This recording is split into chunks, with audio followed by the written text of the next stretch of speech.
Nos estamos gozando de la presencia del Espíritu Santo de Dios en esta tarde. Yo sé que yo lo puedo sentir, yo no sé tú, yo no sé usted, pero yo siento su presencia. Aleluya. Yo siento su presencia, mira que toca todo dentro de mi ser.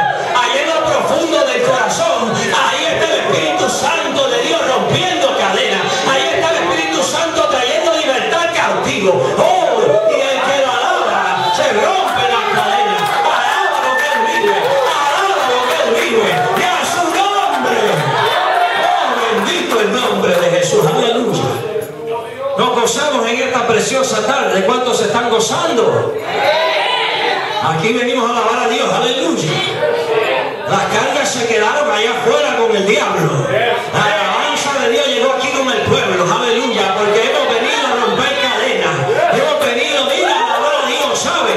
Cuando tú alabas a Dios, cosas grandes pasan en medio de su pueblo, ¿sabes? Cuando el pueblo viene y alaba a Dios, ¿sabes? Las cadenas empiezan a romperse, ¿sabes? El yugo, mira, empieza a caer.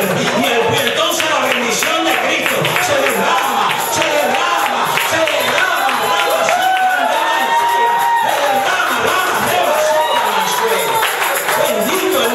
Señor, aleluya. Como yo siento su presencia.